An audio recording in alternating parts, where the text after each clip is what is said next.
पूर्वी चंपारण की ऐतिहासिक धरती पर एक बार फिर किसान आंदोलन की साक्षी बनी। चंपारण किसान मजदूर संघर्ष समिति के आह्वान पर बेतिया राज की जमीन से जुड़े कानून के विरोध में बड़ी संख्या में किसानों और मजदूरों ने किसान अधिकार मार्च निकालकर बिहार सरकार की कथित नीतियों के खिलाफ जोरदार प्रदर्शन किया। प्रदर्शनकारियों का कहना है कि कोठियों से संबंधित वह जमीन जिसे वर्ष 1860 में बेतिया राज से लगभग 84 लाख रुपए में इंडिको कंपनी ने खरीदा था, आज भी विवादों में घिरी हुई है। किसानों का आरोप है कि राज्य सरकार की वर्तमान नीतियां स्थानीय किसानों के हितों के विरुद्ध हैं और वर्षों से खेती कर रहे गरीब व भूमिहीन किसानों को बेदखल करने की साजिश की जा रही है। सैकड़ों किसानों ने हाथों में तख्तियां और बैनर लेकर मोतिहारी के नरसिंह बाबा मंदिर प्रांगण से कचहरी चौक तक शांतिपूर्ण मार्च निकाला। बाद में यह मार्च कचहरी चौक पर धरना स्थल में तब्दील हो गया। धरना दे रहे किसान मजदूर संघ के प्रतिनिधिमंडल ने जिला प्रशासन को ज्ञापन सौंपकर मांगों पर तत्काल कार्रवाई की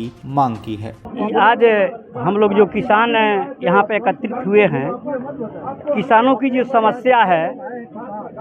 पहले बेतिया राज था। अंग्रेज़ों के आने के बाद अंग्रेज़ों ने कोर्ट्स ऑफ वार्ड्स के तहत यहाँ के रानी को अयोग्य घोषित करके और बेतिया राज के ज़मीन को अपने कब्जा में ले लिया। अंग्रेज़ सरकार अपने कब्जा में ले ली और अंग्रेज़ सरकार ने कोठियों के माध्यम से, अपने पदाधिकारियों के माध्यम से किसानों को छोटे छोटे टुकड़ा में देकर उसका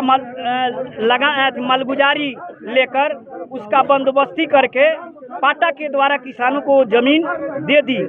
और किसान उस पर अपना खेती करते आ रहे हैं बहुत पुराने समय से। और ये किसान जो है, किसान उसे मिट्टी के टुकड़ा को केवल टुकड़ा नहीं मानते हैं, इसको अपनी माँ मानते हैं और कहते हैं कि ये मेरी माँ है और इसी पर हम अपना जीवन यापन करते हैं, इसी पर हमारा जन्म हुआ, इसी पर हमारा बचपन बढ़ा, इसी पर पले बढ़े और यही हमारा जीवन है। तो इसलिए सरकार का जो नीति है, दुरंग नीति, उसके खिलाफ किसानों ने आज एकत्रित होकर जिला में ज्ञापन देने के लिए इस सरकार की जो नीति है, सरकार ने कभी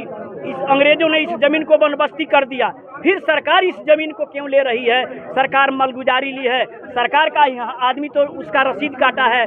और किसान उसका मलगुजारी दिया है। और सरकार समाजवादी नेता रहे हैं नीतीश कुमार। हम लोग आपके चैनल के माध्यम से नीतीश कुमार को आग्रह करना चाहते हैं कि नीतीश कुमार, आप अगर किसानों की समस्या को आप नहीं सुलझा पा रहे हैं, जो बंदोबस्ती है उसको कायम नहीं कर रहे हैं पुराना, तो हम तमाम किसान लोग इसका लड़ाई आगे तक लड़ेंगे। किसानों की जो समस्या है, कवि ने कहा है कि सुरमा नहीं विचलित होते, क्षण एक नहीं धीरज खोते, विघ्नों को गले लगाते हैं, कांटों में राह बनाते हैं, मुख से कभी न उठ कहते, संकट का चरण न गहते हैं, जो आ पड़ता सब सहते हैं, उद्योग निरत मित्र रहते हैं, सूलों के मूल नसाने को, बड़े खुद विपत्ति परछाने को, है विघ्न कौन ऐसा जग में, जो टिक सके बिर नर के मग में, खम ठोक ठेलता है जब नर, पर्वत के जाते पाउखड़, मानव जोर लगाता है, पत्थर भी पानी बन जाता है। यहाँ के किसान, चंपारण वह धरती है कि महात्मा गांधी का साथ दिया, अंग्रेजों को 7 समुंदर पार किया। हम किसान लोग पूरा संकल्पित हैं कि किसानों की जो जमीन है, जो बंदोबस्ती पहले हुआ है, सरकार उसको अगर कायम नहीं करती है तो हम लोग अपना जीवन मरण इसको समझते हुए सरकार से लड़ने का काम करेंगे। सबसे पहले तो हम लोग अपनी मांग जो है, हम लोग जायज़ तरीका से सरकार के सामने रखना चाहते हैं। डीएम साहब के साथ ज्ञापन हम लोग देंगे और इसके मंत्री हैं उसको हम लोग ज्ञापन देंगे, लेकिन सरकार अगर नहीं मानी तो सुरमा नहीं विचलित होते कहे ना, अब नहीं रन होगा, फिर लड़ाई वहीं जारी रहेगा और किसान अपनी मांगों से हटने वाले नहीं हैं, चाहे इसके लिए जो भी कीमत झुकाना पड़े। जिस तरह हरियाणा पंजाब के किसान रोड पर उतरकर अपने मांगों को सरकार को